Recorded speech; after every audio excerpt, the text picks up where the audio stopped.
안녕하세요, 머니올라입니다. 오늘은 오랜만에 드라마 정도전 함께 보기로 돌아왔는데요. 임영환 박사님과 함께 재미있는 역사 이야기 오늘도 나눠보겠습니다. 박사님 어서 오십시오. 네, 안녕하세요. 오랜만에 근황 얘기 좀 해보려고 합니다. 그리스 답사 다녀오셨다고요? 네, 그리스 이번에 3번째 간 건데 네. 2번은 그냥 자유여행으로 갔었거든요. 네. 이번 사람들하고 같이 갔는데 근데 이게 참 이상하대요. 혼자 가는 거하고 3시 가는 거하고 20명이 가는 게 또 달라요. 옛날에 어떻게 달라요? 하여간 뭐 그때 중요하다고 생각됐던 게 안 중요하게 느껴지기도 하고 그리고 이제 제일 큰 거는 걱정을 많이 하잖아요. 허허벌판에 가서 걱정 많이 했는데 너무너무 좋아하고 그리스라는 나라가 또 묘한 매력이 있어요. 어떤 매력입니까? 거기가 우리나라 지금 대한민국 면적하고 거의 같은데 인구가 1100만인가 1400이에요. 그러니까 많이 비어 있고요.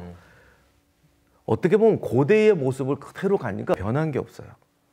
뭐 약간 변한 데도 있지만 그리고 거기가 워낙 바위와 산과 바다와 하늘의 땅이니까 어떤 우리하고 다른 그 옛날의 모습과 중세의 모습, 지금의 모습 이런 게 오버랩되면서 통일되면 북한도 비슷한 거 아니에요? 고대 옛날에 그대로의 모습. 아니 그래도 북한도 많이 변한 거 아닌데 북한보다 더한 것 같아. 아 진짜로요? 발전을 안 했다기보다는 이게 비어져 있는 땅들이 많으니까 그런 모습을 본다는 게 상당히 하고 또 그리스 건축이 소박한 것 같아도 어떻게 보면 세계 모든 건축의 시초잖아요. 그게 그러다 보니까 또 의외로 사람들한테 영감을 많이 줘요. 어떻게 보면 그게 오래 가는 것 같아. 이렇게 왜 맛있는 짜릿한 음식보다 은은한 음식이 오래 간다고 그러잖아요. 딱 그런 느낌이요. 태고적 모습, 원초적 모습, 문명의 신비 이런 걸 느끼기에는 그리스가 참 좋은 것 같습니다. 그러니까 역시 가이드님이 뭔가 바이블의 힘이라고 해야 되나요? 가이드님이 저한테 그렇게 좀 선전 좀 해달라고 부탁했는데 이 정도면 잘한 거 아닌가? 알겠습니다. 이제 박사님께서 이제 그리스 답사 다녀오신 얘기 잘 들었고요. 오늘은요. 왕자의 난과 정도전의 죽음 이제 이야기를 해보려고 합니다. 1차 왕자의 난 이야기인데요. 이제 1398년에 이제 있었던 일입니다. 아마 뭐 구독자분들 대부분 잘 아실 테지만 제가 간략하게 좀 설명을 드리면 이제 그 태조에게는 이제 신이 왕후 한씨 사이에서 낳은 아들이 이제 6명이 있었고 또 이제 나중에 늦게 결혼한 신덕 왕후 강씨와 낳은 아들 2명이 있었죠. 근데 이제 한씨와 낳은 아들들은 전부 이제 장성한 아들들이었고 우리가 잘 아는 뭐 이방원이랄지 이방과랄지 이런 아들들이 있었는데 반면에 이제 신덕 왕후 강씨가 낳은 아들들은 이제 방석, 방번, 뭐 10살, 11살의 이제 어린 아들이었죠. 근데 이 태조가 이 방석을 이제 세자로 임명하게 됩니다. 그렇게 하니까 이제 이방원이랄지 이방과랄지 이미 이제 장성한 아들들은 당연히 반발을 했고 또 쿠데타를 기획을 하게 됩니다. 또 뭐 정도전이라든지 남은 심효생 같은 신하들은 또 어린 방석을 또 세자로 미니까 정도전도 이제 정도전 같은 이제 신하들도 같이 쿠데타의 타겟으로 삼게 됩니다. 여기까지가 일단 대략적인 1차 왕자의 난 이제 배경 설명이고요. 일단 드라마 정도전 영상 보면서 또 박사님과 또 이야기를 나눠보도록 하겠습니다. 네, 이방원입니다. 왕자의 난이 이제 시작되는 장면이죠. 이제부터 사냥을 시작한다. 쿠데타 시작할 땐 저런 대사를 많이 하더라고요. 사냥을 대궐로 시작한다. 가자. 저렇게 천박한 데서 안 썼다고 그러던데. 그죠? 저는 뭐 드라마 상상이니까. 당시 어쨌든 저렇게 사병들을 데리고 쿠데타를 이제 한 거죠, 이방원이. 네, 근데 이제 그게 조금 논란이 되긴 합니다. 자, 이제 대궐로 들이닥칩니다. 이방원의 군사들이. 무기고를 접수하여 무장을 실시한다. 공격하라! 근데 이렇게 막 쿠데타 하면 저렇게 막 무기고를 접수하는 게 일본이긴 해요. 그렇긴 하겠죠. 근데 저게 무기고를 접수하는 게 우리가 무장하는 것도 있지만 상대가 무장을 못하도록 하는 것도 있으니까. 실제로. 근데 지금 저기 이숙번이 내려온 사람들이 몽둥이 들고 있는 게 당시에 그 정릉 공사 하려고 동원했던 이제 이숙번이 수령했던 안성 그 역군들을 동원해서 아 진짜요? 아 저는 그래서 이게 그 몽둥이를 들고 있길래 그냥 뭐 그냥 드라마 설정인가 보다 했는데 진짜 그랬었거든요. 그러니까 그거를 이제 기록에 그렇게 돼 있어요. 그쪽 병력을 그 역군 병력이라고 하지만 사실은 무장한 군대가 아니라 이제 공사하러 온 사람들인데 노동 징발된 사람들인데 그 사람들을 동원했다라고 이제 기록에 돼 있으니까 저 장면을 넣은 것 같습니다. 그럼 그 역군들은 이제 이방원 측의 사람들이었던 거네요. 그렇죠. 예. 그냥 일반 뭐 백성들이라고 보기는 그러니까 어려워요. 군별로 동원하거든요. 네. 그러니까 이숙번이 그때 안성군민들을 동원해서 이제 원래는 병사들인데 좀 그 어떤 공사에 동원됐던 이제 군인들을 데리고 온 그렇죠. 거네요. 예. 근데 이렇게 밤에는 사실 지금은 뭐 이렇게 밝게 있지만 그러니까 피하 식별이 잘 안 될 것 같거든요. 그때 당시에도. 뭐 저렇게 싸웠겠어요. 그냥 때로 했겠지. 그리고 우리나라는 원래 이렇게 병력이 많지 않아요. 치안 천국이라 반란을 안 일으키는 거지 일으키면 저거 방법 없어. 그때 당시에도 치안은 좋았다. 그럼요. 한국은 뭐 치안 천국이잖아. 경찰도 없고. 700년 전에도. 네, 이성계가 나옵니다. 당시 좀 이성계가 뭐 병석에 누워 있었던 건 맞아요? 한 왕자의 날. 병석에 누워 있었고 그 바람에 이성계 관련 그러니까 뭐 측근들이 또 같이 몰려 있었어요. 왜냐면 왕이 갑자기 사망하게 되면 네. 후계도 정하고 그래야 되니까. 실제로 건강이 많이 안 좋았구나. 네, 뭐 그때 오늘 안 내일 할 좋았다고 정도로. 그러더라고요. 예. 근데 그 뒤로 또 오래 살았는데 맞아요. 하여튼 그때는 안 좋았대요. 강구에서 교전이 벌어졌다 하옵니다. 뭐요? 깜짝 놀랍니다. 정체를 알 수 없는 어쨌든 대안들 수십 명이 그 이방원 입장에서도 좀 아버지가 이렇게 아픈 상황을 노렸겠네요. 저게 좀 실록에는 항상 그 우리가 철저하게 준비해서 압도적인 병력으로 이겼다 이렇게 쓰질 않아요. 오히려 당신이 이겼다. 예, 왜냐하면 그렇게 쓰면 내가 반역한 것 같잖아. 그냥 마지못해서 급한 상황에서 그저 최후의 바락 같은 걸 했는데 어떻게 됐다 이렇게 쓰는 경향이 있죠. 그래서 이게 일부러 아슬아슬하게 쓰는군요. 그래서 기본적으로 왜곡이 있어요. 그러니까 예를 들면 그 정릉공사는 역군을 데려왔어. 뭐 이방원은 자기 집에서 뭐 사병 하인들 열 몇 명 데리고 왔고 뭐 부인이 숨겨놨던 무기 꺾어줬어. 뭐 창 꺾어서 2개씩 나눠 가졌다. 뭐 이런 식으로. 그런 기록들이 있어요. 네, 그러니까 무기가 부족하니까. 네. 근데 당시 궁궐을 지키던 부대는 어쨌든 최정예군일 거 아니에요. 네. 그리고 이 당시 정예군이라면 이성계하고 따라다니면서 실전도 많이 했던 사람들일 거란 말입니다. 그런 사람들이 몽둥이하고 노비한테 무너진다? 이게 말이 되냐고. 맞아요. 저도 그게 조금 의문이긴 했어요. 실제로는 당시 이제 이성계가 죽을 것 같다 이렇게 되니까 네. 당시에 이제 두 가지 상황이 있었는데 이성계가 몸이 안 좋고 정도전이 요동정벌한다고 그러면서 군권을 가져가려고 그래요. 그러다 보니까 서류나 체제상으로 가져와도 네. 아직 부대라든가 이런 사람들은 아직 소속이 아직까지 안 이제 됐고. 지휘권이 넘어가지는 않았고. 장부상으로 넘어갔어도 그 사람들이 그 편을 드냐고. 그리고 이쪽은 그냥 조선이 평화 시기에 여기서 이렇게 데려온 사람들이 아니라 나름 전쟁도 많이 하고 사적 연계로 얽혀있던 사람들이라는 완벽하게 거죠. 통제가 안 되던 군인들이. 그 사람들이 그냥 훅 넘어가지 않는단 말이에요. 자, 그런데 이성계가 어린 아들을 세웠어요. 근데 실제 이성계의 아들들은 이방원을 제외하고는 다 아버지 따라 전쟁에 나가서 장군 역할을 하던 사람들이에요. 그러면 이성계의 친군이라는 부대는 거의가 아들들하고 관련이 있는 부대들이죠. 그리고 이제 또 이성계 그 장군들도 있고 이런 부대를 이방원이 이렇기 때문에 이방원이 손쉽게 장악할 수가 있는 거야. 그러니까 뭐 하인들 몇 명 데리고 갔다 이건 거짓말이야. 이숙번이 역군들 끌고 온 건 맞겠지만 그게 전부는 아니었던 거죠. 그래서 기록에 광화문 앞에 병력이 가득했다. 그래서 궁궐 수비대가 압도됐다라는 거는 사실인 거예요.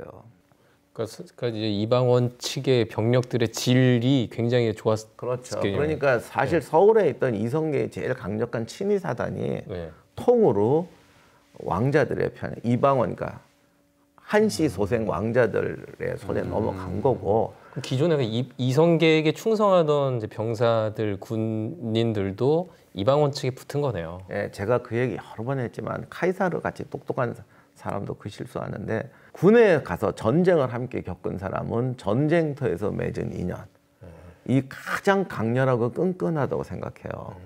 그건 정말 특별한 경험이죠. 2차 세계대전 때 실제로 전투를 며칠 하겠어요. 전투한 날이 많지 않아요. 그러니까 한번 대전투를 7월 7일에 겪었어. 이런 사람들이 7월 7일만 되면 평생토록 서로 연락하면서 모이고 이러는 경우가 굉장히 많습니다. 지금도 뭐 전후회 봐요. 지금도 뭐. 전쟁도 안 갔다 와도 그런데. 안 갔다 와도 지금 뭐 거의 뭐 형님 동생인데. 그러니까 이 군에서 전쟁에서 맺은 인연은 끈끈하다고 생각하는 거야. 근데 이거보다 더 끈끈한, 이거보다 상위에 끈끈한 게 있어요. 뭐죠? 권력과 돈이죠. 여기에는 없어요. 뭐 이건 부모 형제도 없다. 부모 형제도 가족도 없어. 근데 오히려 전쟁터 안 갔다 온 전후에는 이런 거에 쉽게 좀 의식을 해도 전쟁터에 갔다 온 사람들은 이걸 놓치는 것 같아. 카이사르도 갈리아 원정에 동행했던 장교들 절반이 배신하잖아. 카이사르 찔러 죽였던 사람 중에 대부분이 카이사르와 같이 싸웠던 사람들이에요. 그 뭐 어떤 돈과 권력이 넘어간 거죠. 그렇죠. 자기 이해관계 문제니까. 그래서 그 카이사르가 브루투스여 너마저는 그 셰익스피어가 집어넣은 말이지만 사실 카이사르는 아마 브루투스여 너마저가 아니라 너희들이라고 했을 거예요. 자기를 둘러싸고 찌르던 애들이 전부 자기와 함께 맞부딪히고 싸우던 애들이라고. 씁쓸하네요. 자, 그럼 계속 보겠습니다. 수기병들을 돌라 각 군에 연통을 띄워라. 하지만 이 20병들이 다 넘어갔어. 이미 다 넘어갔어.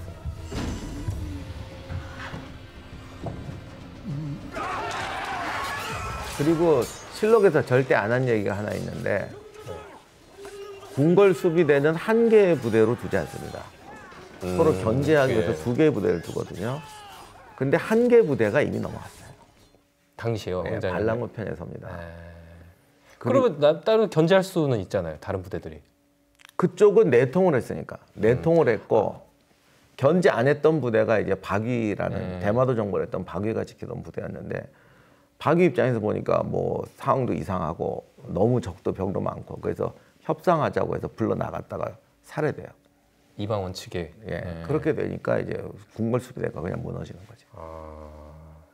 또 내통한 여러 개가 있었잖아요. 뭐 아까 삼군부라는 얘기가 나왔는데 이때는 뭐 훈련도감 이렇게. 그건 이제 관청이고 요즘 말로 하면 어떻게 되지? 하여간 청와대 경비대라고 해야 되나? 경비대가 두 개의 부대가 있었는데 한 명이 박위고 한 명이 조원이에요. 근데 박위는 사실 이성계의 반대파였어요. 감옥에 갇혔는데 이 사람은 그냥 무장이었던 것 같아. 그러니까 이성계가 능력이 뛰어나니까 쟤는 살려줘 그래서 자기 편으로 만들었던 사람이고 조원은 이성계의 이제 외가 쪽인가 하여간 그쪽 친척인데 이성계가 어릴 때부터 겉으로 길렀는데 배신한 거죠. 이 조원의 후손이 조광조예요. 그러니까 조상이 누구라는 건 별로 따질 필요가 없어. 할아버지와 손자는 같지 않아. 아무튼 이때 조원이 배신해서 그래서 문도 다 열어주고 뭐 그렇게 되니까. 근데 박위 입장에서는 박위는 자기 그게 어떻게 보면 좀 자기 백이 없으니까 그냥 뭐 자기 역할에 충실할 수밖에 없었던 거네요. 지금 역사랑 뭐 비슷합니다. 사실은 조용무도 그렇고 조원도 그렇고 항상 조용무가 태종의 신복으로 나오지만 원래는 태조가 이성계가 걷어서 어릴 때부터 키웠다고요. 고아되고 뭐 이런 때 다 배신했죠. 나중에 이성계가 조용무 이런 애는 절대 용서하면 안 된다 막 그러는데 근데 조용무는 태종한테 끝까지 충성했거든. 그러니까 이미 지는 애와 뜨는 애. 그러니까 이성계는 내가 볼 때 조금 안 된 거는 뭐 어떻게 보면 자업자득이라고 할 수도 있지만 군인이 정치가로 넘어가야 쉽지가 않아요. 그러니까 참 훌륭한 군인이었던 건 맞는 것 같아. 너무 철저한 군인이었어. 그러니까 어쨌든 이제 자기를 이제 충실하게 따르던 이제 군인들이 넘어가 버린 거네요. 그러니까 아니 생각이 없어요. 내가 평생 동안 저기 전쟁터에서 목숨을 걸고 싸웠는데 우리 사단장 그다음에 1사단장, 2사단장, 3사단장이 전부 같은 형제들이야. 근데 갑자기 전쟁터 한 번 나가면 어린애가 세자가 된대. 그러면 이쪽은 왕족이고 왕이 계승자였고 군대를 거느렸던 사람들이에요. 숙청 1순위예요. 그럼 아예 말단 사병은 게 괜찮지만 한 번 이런 숙청이 벌어지면 사단장, 비하 연대장, 대지장 어떻게 되죠? 장교들도 다 나가리. 자기들도 네. 어떻게 죽거나 보상을 못 받는 거죠. 그렇게 되니까 단숨에 가담하는 거예요. 목숨이 걸린 문제였죠. 예, 근데 이런 얘기를 이제 실록에 안 써놨는데 이거는 누가 봐도 뻔한 얘기죠. 알겠습니다. 계속 보겠습니다. 전투가 벌어집니다. 스포리 전령일세. 원군을 청하려고 하는 이제 전령 피합니다. 빌어먹을 대군을 구해라. 한 놈도 빠져나가겠소는. 하륜이 이제 도착합니다. 당시 충청도 관찰사였다고 해요. 그래서 뭐 원군을 끌고 온 건 맞아요? 네. 근데 사실 뭐 하륜이 안 끌고 와도 이미 좀 전력은 압도적이었던 거 아닙니까? 그래도 병력은 최대한 끌고 와야죠. 의외로 병력이 많지는 않거든요. 그러니까 저때 하륜도 저렇게 내보내면 안 된다 얘기를 했었어요. 근데 이성계가 너무 의리 이렇게 했던 거죠. 어찌 보면 오히려 충청도로 내보내서 그런 기회를 준 거네요. 그렇죠. 왜냐하면 수령으로 가게 되면 군권하고 저 민권을 다 장악하거든요. 보내려면 또 아예 또 멀리 보내든가. 충청도도 가깝잖아요. 알겠습니다. 그래서 여기까지가 그거거든요. 이제 이제 싸움이 벌어진 거고 이성계 입장에서는 딱히 이렇게 뭐 막을 방도는 없었던 것이고 어찌 보면 당시 이성계도 좀 본인이 좀 아픈 것도 있었겠지만 제대로 좀 판을 못 읽은 거네요. 그러니까 이게 한번 생각해 봐야 되는데 이게 사실 반란 규모가 굉장히 컸어요. 그러니까 반란을 속수가 하게 되면은 힘이 없고 여러 명을 끌어들이면 정보가 누설될 가능성이 높죠. 그렇죠. 근데 한번 반대로 생각해 보세요. 군대 대부분이 친군이에요. 이성계와 같이 싸웠던 친군이야. 그리고 여기에 가담한 사람들이 조정 대신들이나 관료들이 상당히 많아요. 그리고 나중에 정도전이 죽을 때 정도전하고 같이 파티에 있던 애들 중에도 사실은 이미 방언 편이었던 사람도 있어요. 자, 그럴 정도로 규모가 굉장했어요. 하류는 충청도 병력 끌고 오고 전혀 누설이 안 됐어. 이게 뭘 의미하는 거냐? 이미 정치적으로 정도전은 극도로 소수로 몰려 있고 모든 사람들이 제 없애자로 지금 가고 있는 거예요. 거기다가 이제 정도전과 함께 개혁을 추진했던 사람이 조준인데 조준은 사실 조상이 역관 출신이긴 하지만 이때는 굉장한 세력가에서 혼맥이 굉장히 넓었어요. 그런데도 정보가 안 들어왔어요. 그러니까 조준은 죽진 않지만 그 어떤 조준은 그래도 이방원 측에 붙지 않아요? 붙는다기보다는 강제 포섭이죠. 그건 실록에도 그렇게 나와 있어요. 이방원은 조준은 죽일 마음이 없었어. 살려서 내 편으로 넣어야겠다. 그래서 이제 협박을 해서 조준 입장에서 정도전이 사라지면 또 이끌어갈 사람이 필요하니까. 네, 대세가 끝났구나라고 해서 이제 하는 건데 어쨌든 조준도 굉장한 인맥이 있는데 이게 전혀 안 들어왔다는 건 정도전 조준 세력이 지독하게 고립됐다는 거고 그러니까 이성계 아들들 뭐 친척들 이런 사람들이 다 이방원 편에 붙었고 그리고 조정 대신들 어떻게 보면 제3자여야 될 조정 대신과 관료들도 거의가 이게 좀 수상한데 정보를 안 들었을 리가 없거든요. 이 정도 반란 규모가 안 셀 수가 없어요. 정보가 들어갈 만한 것 같은데. 그러면 기록에는 없지만 네. 그냥 이렇게 그냥 키를 한 거네요. 그냥 네, 뭐 그냥 위로 보고 안 나 하고. 못 들었다. 그날 승부가 어떻게 되든 난 모른다. 이런 식으로 됐다는 거예요. 오히려 화를 입기 싫어서. 네, 그래서 왕자의 난을 가끔 이제 정도전의 개혁에 성공했다라면 뭐 이렇게 하는 분들은 쉽게 생각하는데 이게 이 전황을 보면은 완전히 기울어진 승부예요. 이미 처음 네, 시작해서부터. 이건 거의 뭐 98대 2라고나 할까. 그렇기 때문에 우리가 나중에 알고 있는 사육신이라든가 뭐 이런 인조반정 이런 것보다 규모가 굉장히 컸거든요. 그러니까 반란에 가담한 거라든가 동원되는 조직이. 근데 이게 완전히 무너졌다는 거는 정도전이 강씨의 아들들을 왕으로 세운다는 게 실제로는 조정에서 엄청난 고립을 야기한다는 거. 이렇게 되면 지난 세월 동안 닦아온 모든 공이 다 사라진단 말이에요. 이렇게 되니까 수많은 사람들이 이방원 편에 붙거나 아니면 방관하거나 차라리 이방원 이겼으면 좋겠다고 기도하는 관계로 바뀐 거예요. 그래서 정도전이 그날 그 지금 옛날 그 한국일보 건물 지금 무슨 건물 MS 마이크로소프트 건물인가 그 경복궁 바로 앞에 뭐 있는 거요. 공원 쪽에 광화문 있는 앞에. 거기서 파티하다가 몰살 당하는 것도 네. 진짜 판을 못 읽은 거네요. 그게 남은 집에서 그렇죠. 남은의 첩집에서 남은 첩집에서 하다가 파티하다가 몰살 당했다는 거는 네. 맞아요.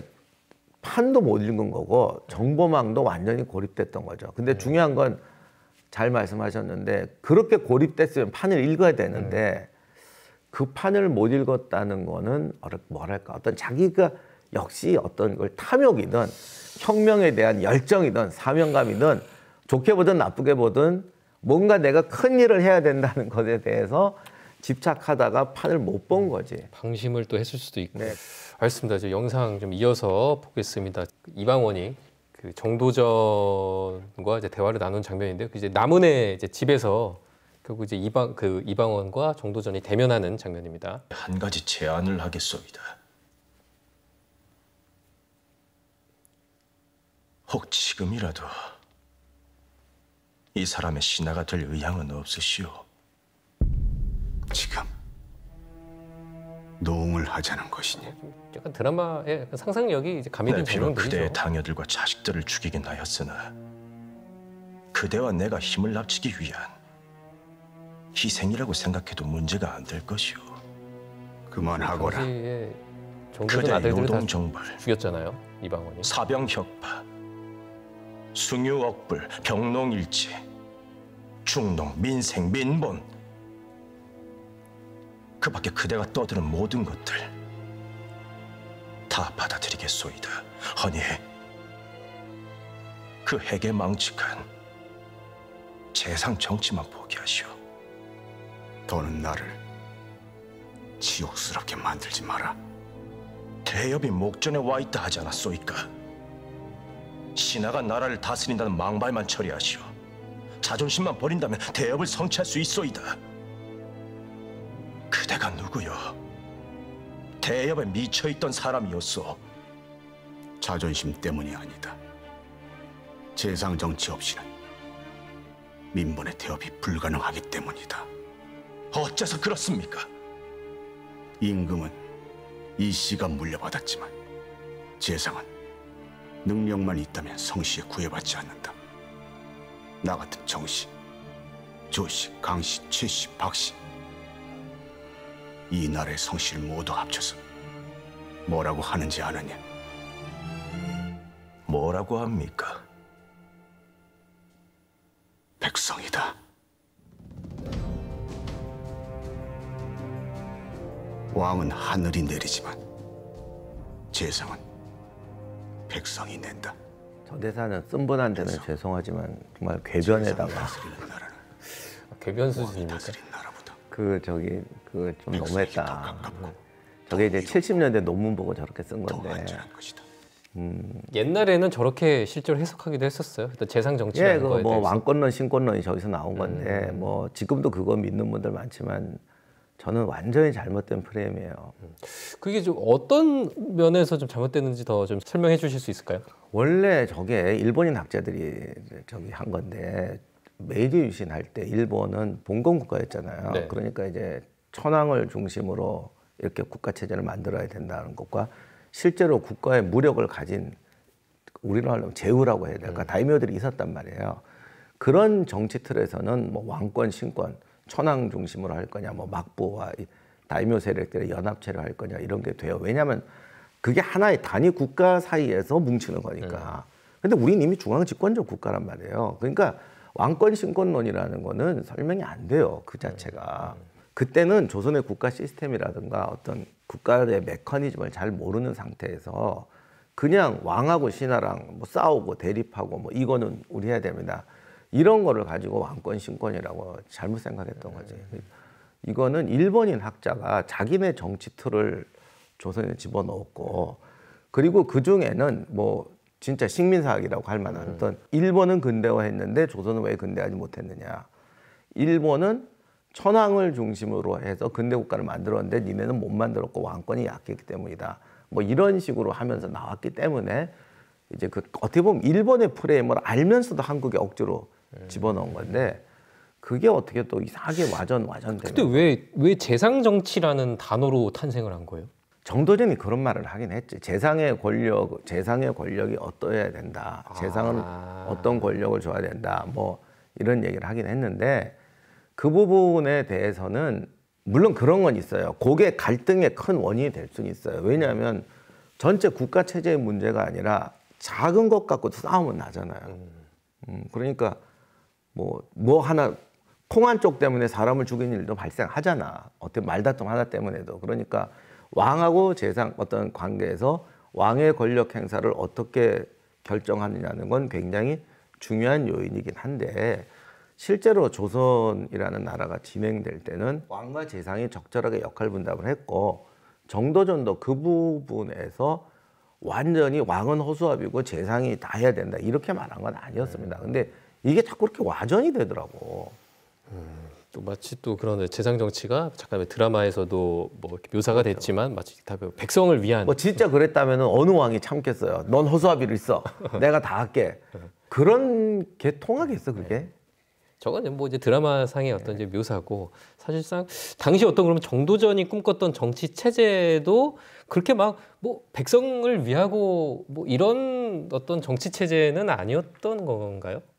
그러니까 이제 백성을 위한다는 말은 여러 가지 이제 의미가 있을 수가 있어요. 옛날 사람들이라고 백성은 때려잡고 그냥 착취해도 된다고 생각한 건 아니에요. 근데 이제 우리가 말하는 근대 민주주의나 노동조합이든 뭐 어떤 대중운동이든 대중정당이 만들어지려면 사회가 어느 정도 산업화가 되고 바뀌어야 되는데 이때 조선은 어떤 농업 위주의 국가였고 그건 우리나라만 아니라 전 세계 모든 나라가 그런 상태에서는 대체로 어떤 신분제적 틀 속에서 전체적인 균형을 유지하게 되죠. 그러니까 자유 경쟁과 그러니까 신분제라는 틀을 해체하고 자유 경쟁과 타협 속에서 사회가 움직여가고 그것을 위한 어떤 의회라든가 이런 제도가 만들어지는 거는 사회가 그렇게 만들어져야 그 방법이 나오는 거고 대체로 농업 중심이고 어떤 고립적인 체제에서는 신분제라는 틀 속에서 안정을 추구하게 되는 거죠. 그래서 정도전이 백성 그러지만 정도전도 신분제를 부정한 적이 한 번도 없어요.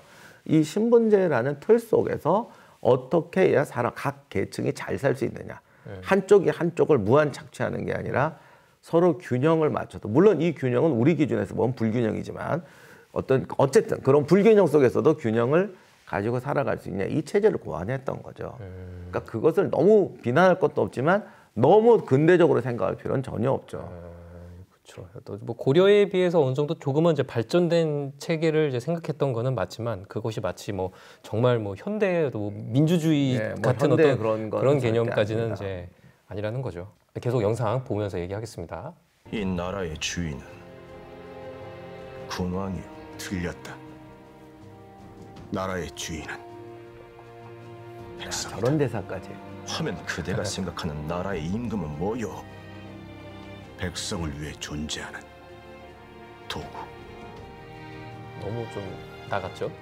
아니 근데 왕들도 말은 저렇게 했어요. 이제 내가 내가 백성은 왕의 소유물이 아니고 왕은 하늘의 명을 받아서 그러니까 나라의 근본은 백성이고 그 백성이 잘 살도록 해주는 위임을 받은 존재다라는 거죠. 근데 이제 도구까지는 아니지만 그 하늘의 위임을 받은 존재와 도구다라는 요 사소한 단어 하나 차이는 큰 차이가 있죠. 근데 저런 대사를 보면 마치 정도전이 지금의 민주주의 주장한 것처럼 느껴지게 쓰잖아요. 단어 하나 차이로 그건 아니었다는 거죠. 알겠습니다. 그러면 이제 그 정도전이 어떻게 죽는지 마지막 장면을 보도록 하죠. 장면을 좀 잘랐습니다.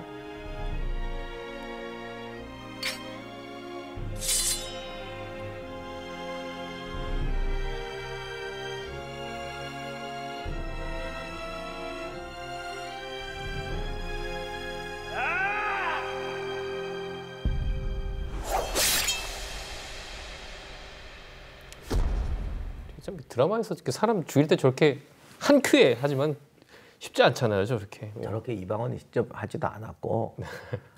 근데 이게 요거는 조금 나도 좀 못 믿겠는데 아니 그럴 것 같기도 하고 원래는 끌려 나왔을 때 정도전이 도망치려다가 잡히잖아요. 네, 이따가 뭐 이제 기록 볼 테지만. 그래도 뭐 살려달라고 막 빌었다고 돼 있는데 그것도 사실 정말 그랬는지 의연하게 죽음을 맞이했는지는 잘 모르겠어요. 뭐 그 정도 기록 왜곡은 언제나 있으니까. 근데 아무튼 정도전을 너무 마치 우리가 생각했던 사회를 만들려는 사람으로 미화할 필요는 없는 것 같아요.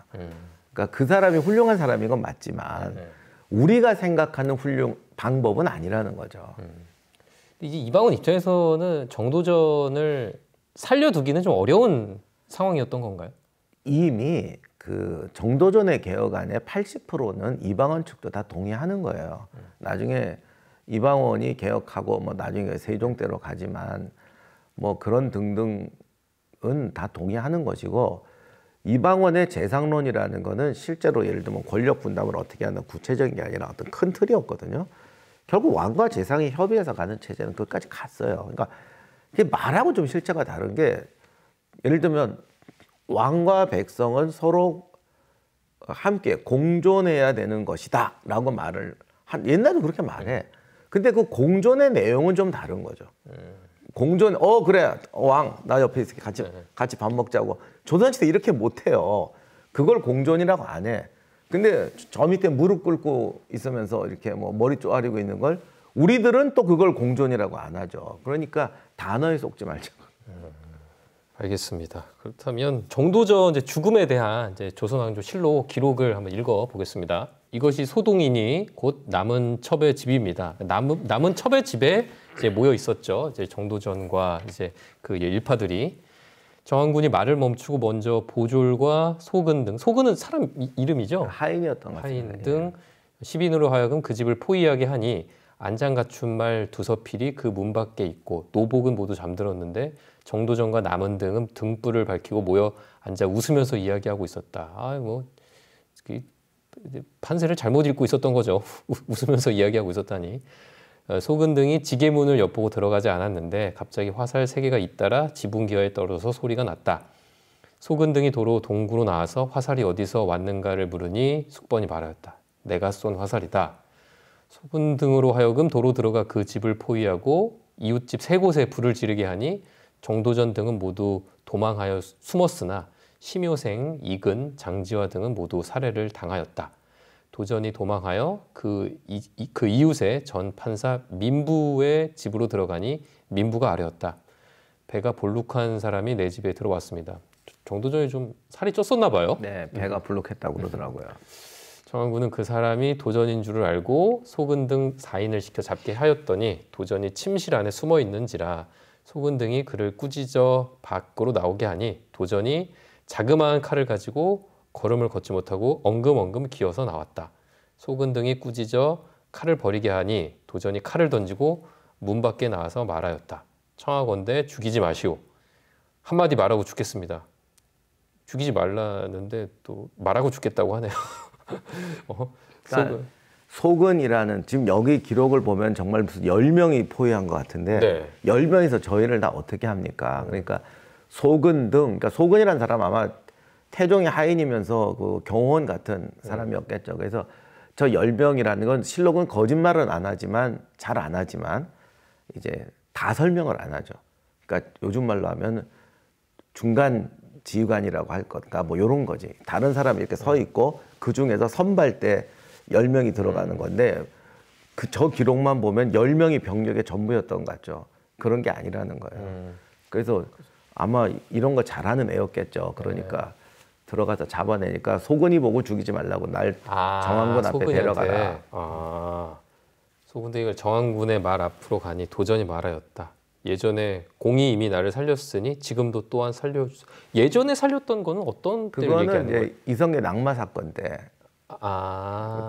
정봉주가 정권을 잡으면서 조준 정도전 귀양 보내고 그런 거를 이제 태종이 이성계를 그냥 말에 태워서 집에 다 태종의 공으로 돼 있죠. 그리고 이제 정몽주를 죽이잖아요. 네네. 그때 살아났다 이 얘기죠. 그때 정도전도 그 감옥에 gat혀 있었죠. 예, 예. 예, 그때 살려줬으니 또 살려주소서. 정한군이 말이었다. 네가 조선의 봉화백이 되었는데도 이게 자귀죠. 이제 네, 그 자귀죠. 정도전이 받은 자귀. 도리어 부족하게 여기느냐. 어떻게 악한 짓을 한 것이 이 지경에 이를 수 있느냐. 이에 그를 목베게 하였다. 이렇게 하네요.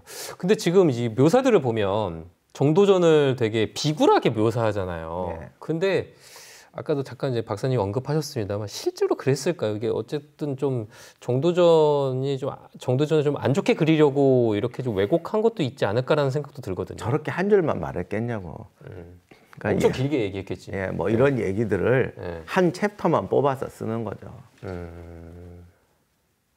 하지만 실제로 그러면 정도전이 어느 정도 자신의 운명은 좀 직감하지 않았을까 싶거든요. 그랬겠죠. 이렇게 뭐 비굴하게 죽었을까요? 그거에 대해서 생각은 어떠세요?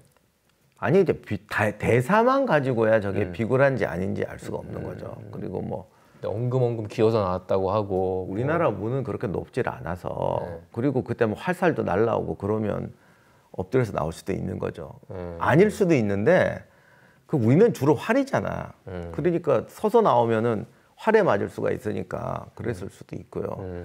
그런 것들을 표현을 어떻게 하냐에 달린 거죠. 또 한자로 쓰니까 단 하나 살짝 꺾으면 그냥 몸을 숙이고 나왔다를 엉금엉금 기어 나왔다라고 할 수도 있는 것이고 그 전투 상황에서 벌어지는 일에 대해서 어떻게 알겠습니까? 정도전은 어쨌든 거기서 이름 모를 병사에 살해되는 것보다는 정한군을 만나서 뭔가 얘기를 해야겠다는 생각을 했을 수도 있죠. 그리고 꽤 멋있게 웅장한 연설을 했는데 다 지워버렸을 수도 있는 것이고 모르는 일입니다. 알겠습니다.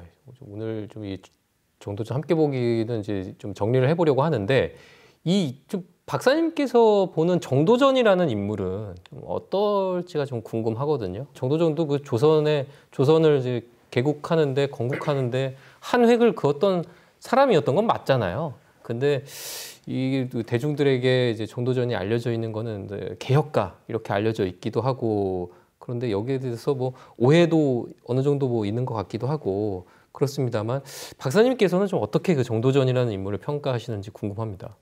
일단 조선을 세웠다라는 것은 두 가지 의미가 있는데 하나는 뭔가 이렇게 이성계 쿠데타를 위해서 이렇게 작전을 짜고 뭐 그렇게 만들어주는 그런 부분도 있고 그 다음에 조선이라는 나라를 세우려면 조선의 국가체제 플랜이 있어야 되잖아요. 그리고 고려와 조선의 체제는 진짜 굉장히 달라요. 그래서 저는 그 앞부분 모사적인 부분 말고 고려 후기 14세기 이후로 고려의 국가체제는 완전 한계예요. 그러니까 이것을 완전히 새로운 체제로 바꿔야 된다. 그것을 고민하고 만들어놨다는 점에서는 충분히 훌륭한 노력이었다고 생각하고 그거는 나중에 세종이나 정조도 인정했던 부분이고 정도전이 세웠다는 법제들은 많은 부분이 그 뒤로도 계승이 됩니다. 그렇게 되니까 그런 어떤 하나의 사회적 위기 속에서 국가체제의 개혁을 거대하게 단순히 뭐 저놈을 때려잡자, 뭐 부정부패를 일소하자 이게 아니라 국가 시스템 전체를 새로 세워야 된다. 이런 부분을 만들어냈다는 것이 가장 큰 공적이라고 생각해요. 다만 그것은 정도전만 한 게 아니고 정몽주도 했고 조준도 했고 사실은 조준이 더 많이 했어요. 이런 식으로 해서 당시에 많은 지식인들이 그걸 했습니다. 그런데 이제 그거를 하려고 했던 사람은 당연히 소수죠. 그렇기 때문에 이성계의 쿠데타가 어떻게 보면은 그냥 개인의 욕망을 위한 쿠데타일 수도 있지만 그게 그냥 고려의 체제를 답습했다면 우리는 그냥 욕심 많은 권력욕에 찬 쿠데타였다라고밖에 평가할 수가 없어요. 그러나 정도전이나 조준과 같은 의견을 받아들여서 하나의 사회 시스템을 바꾸려고 했고 뭐 이거는 실록의 조작이 아닐 거예요. 당시 관료의 80~90%는 이런 걸 거부하고 사실 역사적으로 상류 있던 사람들이 스스로 개혁하는 경우는 없잖아요. 네. 그러니까 그런 부분 때문에 이성계가 방법은 쿠데타지만 그 뒤에 한 것들은 태종도 사람 죽이고 많이 했고 자기 욕망을 위해서 그 왕위를 차지했지만 그래도 그 조선의 국가체제 전체를 개혁하려고 굉장히 노력을 했기 때문에 공적을 인정받는 거죠. 그게 고려시대하고 진짜 많이 달랐고 생각보다 굉장히 거대하고 힘든 개혁이었습니다. 그러니까 그런 부분에 저는 우리가 인정해 줘야 되는데 다만 이제 이것이 고려에서 조선으로 올 때 이 복잡한 시스템의 변화를 학계에서도 제대로 설명하지 못했고 지금까지도 설명이 잘 안 돼 있어요. 그러다 보니까 어떤 몇 가지 부분들 뭐 정도전은 토지를 나눠주자고 했다. 그거를 마치 우리 근대 사회의 토지 개혁하는 것처럼 이제 착각을 하고 뭐 이런 식으로 나오고 그리고 사실 정몽주나 조준이나 정도전하고 크게 다른 부분이 별로 없어요. 다만 어떤 방법에 급속한 방법을 쓰느냐, 좀 더 이렇게 타협하며 가느냐 이런 방법의 차이였는데 정도전이 비극적인 죽음을 당하고 정몽주는 또 태종한테 죽었으니까 정몽주는 개혁가가 아니라 고려의 충신으로 한 부분이 강조가 되고 정도전은 비극적으로 또 죽으니까 정도전 혼자 개혁했다. 그리고 정도전의 개혁이 뭔가 세상을 우리식 기준으로 바꾸는 뭐 이런 거를 자꾸 착각들을 해서 뭐 민주주의하고 막 왕권 신권 나오고 재상인데 그거는 이제 너무 과장입니다. 섞이고 또 이제 이때가 워낙 또 드라마나 영화로 엄청 많이 다뤄졌잖아요. 특히 이 여말 선초 시기가 그때 어떤 또 우리가 그 이제 영화나 드라마 속에서 묘사하고 있는 정도전의 이미지가 약간 좀 고착화되어 있다 보니까 그렇게 약간 편의적으로 이해하는 경우가 또 많은 것 같아요. 근데 그뭐 우리만 그런 게 아니라 대부분 다 그런 것 같아요. 누가 역사 공부하려고 드라마 보나. 그러니 예를 들면 뭐 재상과 왕권 그걸 복잡한 얘기를 해서 어떻게 설교를 해. 그러다 보니까 그냥 왕이냐 재상이냐. 그리고 또 정도전이 죽을 때 저쪽에서 그렇게 프레임을 씌웠어요. 쟤는 왕을 무시하고 지 마음대로 할 놈이다. 그게 이제 죽을 죄 중에 하나였거든요. 그런 부분을 그냥 이제 받아들이다 보니까 그렇게 된 것 같아요. 알겠습니다. 만약에 앞으로 더 뭐 조선 그 당시 시기에 대해서 연구가 된다면 우리가 정도전의 진짜 업적과 그 더 뭐 깊은 또 평가를 할 수 있는 또 계기가 될 수 있겠네요. 사실 저희가 연구 그걸 오래전부터 했는데 한 20년 전부터 그걸 써낸다고 하다 준비는 다 돼 있는데 여러 가지 사정 때문에 못 내고 있어요. 그래서 한 1, 2년 내로 이제 다 내려고 광고 좀 하자면 연구가 안 된 거 아니라 하긴 했어요. 근데 우리가 그거를 체계적으로 지금 발표를 못했어요. 여러 가지 사정 때문에. 그래서 조만간에 곧 할 생각입니다. 아 그래요? 네. 아까도 잠깐 얘기했지만 지금 뭐 어떤 대사나 드라마 대사나 저런 것들이 다 어떤 70년대의 인식으로 우리가 정도전을 또 평가하고 그 프레임으로 바라보고 있는 거잖아요. 하지만 또 근데 그게 이제 그 비판을 할 내 기준에서 한 거죠. 지금도 그렇게 생각하지 않는 분도 많으실 텐데 뭐 여기서 내가 뭐 우리나라의 보편적인 학설이 이렇습니다가 아니라 제 생각을 얘기하는 거니까 이제 그렇게 말씀드렸던 겁니다. 그리고 아까 다 얘기가 나왔지만 정도전의 문제와 실수는 이분이 힘들게 올라왔잖아요. 중간에 역경도 많이 겪고 그리고 이제 개혁을 하는데도 이렇게 추진이 잘 안 되고 그러다 보니까 흔히 뭐 어린 왕을 세워서 지가 정권을 전단하려 했다 이런 비판들을 하는데 그런 부분도 있긴 있었던 것 같아요.